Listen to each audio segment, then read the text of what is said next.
All right, so on this page, we're going to be talking about a couple other vocab terms. The first one is independent variable. So go ahead and pause the video and get this stuff written down and then restart it, and I will explain what this stuff means. So first of all, independent variable, notice how it has the word in, right? Right here, independent variable has the word in. So the independent variable is the input of a function. And remember, the input is your x value because that's what you're plugging into the equation. Okay? So the input is your independent variable. Remember, this is where you get to pick the numbers. You need to have at least 3. We highly suggest a negative, 0, and a positive. Try not to make them super big numbers because then you might have to be adding on to your graph if you end up with large y values. So if you look at it as an equation, remember we're plugging in our values for x. So right here, this x would be my input. It is my independent variable. If we're in a table, your x is still your input, your independent variable. It is not an output. It is not your y value. It is not dependent. Okay, I always get nervous about filling this box in, so that's why I cross them off, because it is not those things. An independent variable is your x value. It is what you plug in. The next one is a dependent variable. Go ahead and pause the video and write this down, and then you can restart the video. So a dependent variable is the output of a function. So dependent is the output. It's what you get out. Okay, it is your y value. So the dependent variable is your output. It is your y value. Okay, and I like to kind of think about it like this. Your y value or your output depends or relies on your x value. What you get out depends on what you put in. So whatever you put in for x, you're going to get a value out for y. So it depends on what you put in. So in an equation, your dependent variable is right here. It's your y value. It is also called your output. In a table, again, it is your y value. It is your output. Like I said in the other video, you're going to hear this stuff so much that it's just going to stick in your head. So what is a dependent variable not? It is not the input. It is not the x value. And it is not the independent variable. It is dependent. All right, something else that you'll see, this is an F and then an X in parentheses. And how you read this is, this says F of X, because remember, so like F times X or F of X, okay? So all that means is function of X. The function of x is also means determined by x. So f of x is another way to write y, okay? Because y is determined by x. It is dependent on x. And we'll look at an example of this over here real quick while we're talking about it.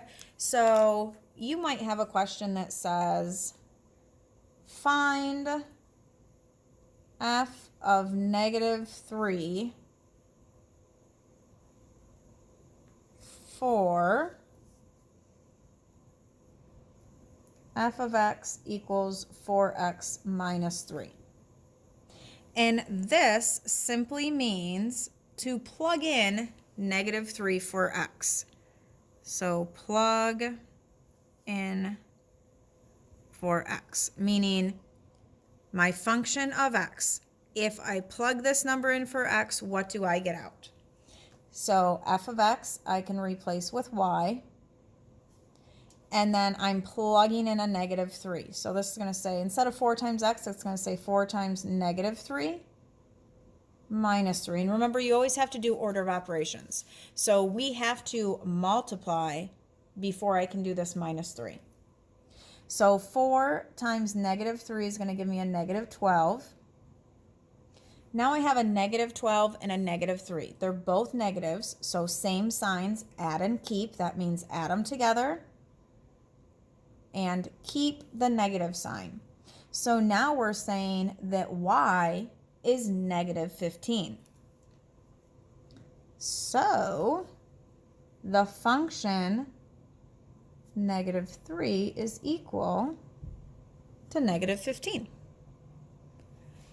And that's, you will use that a lot more later on, but if you see f of x, because we'll see it a little bit throughout this unit, you know, it just means if there's a number there, plug it in for x, and f of x is the same thing as y. Now we're going to look at this example, and it says to complete the table of input-output pairs.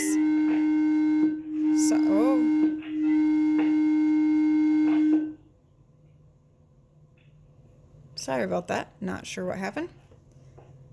It says complete the table of input-output pairs for the function rule d equals negative 500c, negative 0.05c.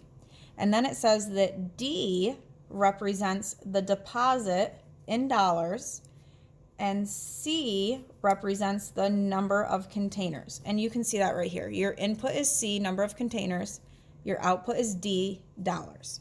So what they're saying is if I use this rule, this function rule, D equals 0.05 times C, what am I going to get out? So I'm going to be plugging in values for C. And this is where, yes, you can use a calculator. You guys should have that Desmos calculator at the top of your Chromebooks if you don't already.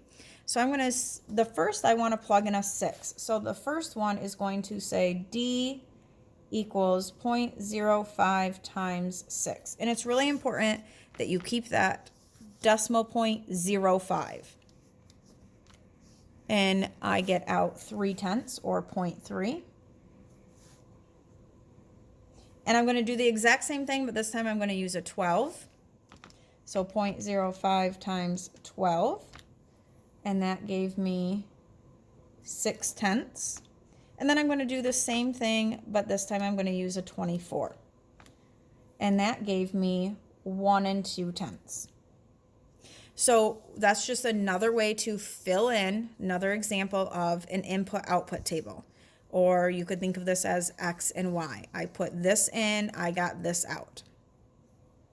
And then some other terms that you may have not seen for a while is domain and range. Domain is a set of X values. So your domain are your X values. They're your input values for a function. So remember, X values go side to side. The range is a set of Y values for a function. So those ones go up and down. So your domain are X values or input. Your range are your Y values or your output.